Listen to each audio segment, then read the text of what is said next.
Simple present tense negative. Olumsuz cümleleri nasıl kurabiliriz? Onu öğreneceğiz. Biz don't ve doesn't kullanacağız. Coffee, kahve istiyor musun? No thanks, yok teşekkür ediyorum. I don't drink coffee, ben kahve içmiyorum. I don't like my job, işimi sevmiyorum. She doesn't drink coffee. Bu kadın kahve içmiyor. Olumlu cümlelerde subject'lere getireceğiz. I, we, they. Fiil kullanacağız. Fiil. He, she, it. Tekil olanlar için biz setup'ı getireceğiz.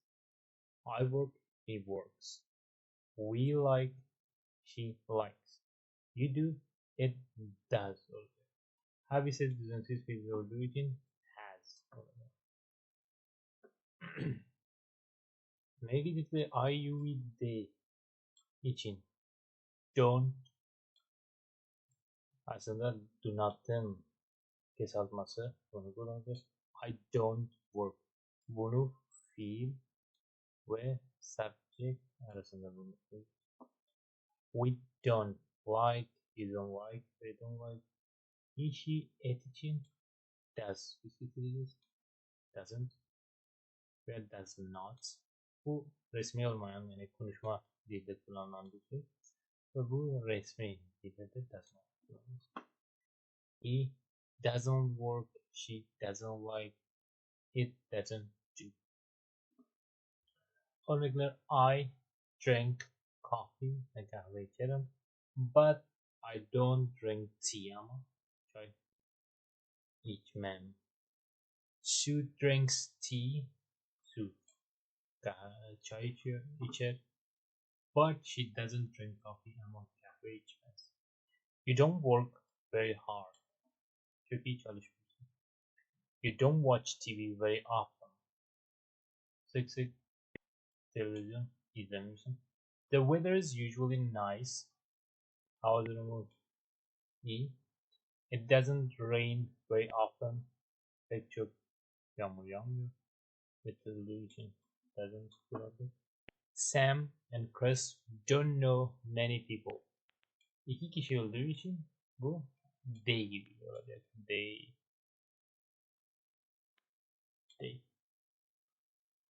Don't with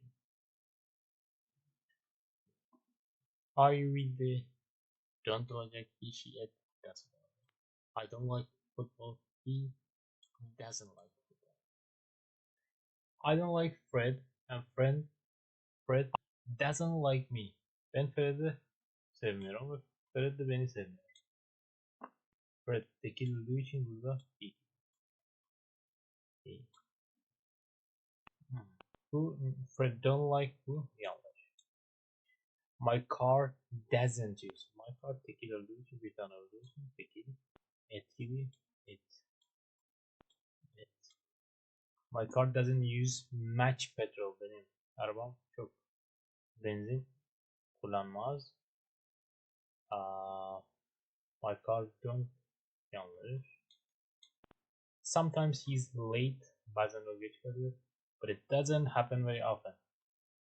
Bu geç kalma. Bu geç kalma tekil olduğu için. It doesn't happen often, çok olmuyor. Bu da infinitive fiil bir. Don't, doesn't sonra infinitive, yani fiil biri kullanacağız. Don't, doesn't. Mesela setup'ı burada gerek yok. Doesn't speak olmuyor. Doesn't speak olmuyor. Doesn't speak olmuyor. Does olmuyor. I don't like washing the car. I don't do it very often. Araba yıkamayı çok sevmiyorum. Pek çok onu yapıyorum. Sarah speaks Spanish. Sarah İspanyolca konuşuyor. But she doesn't speak Italian. Ama İtalyanca konuşuyor. David doesn't do his job very well. David işini çok iyi yapmıyor. Tekil olduğu için doesn't.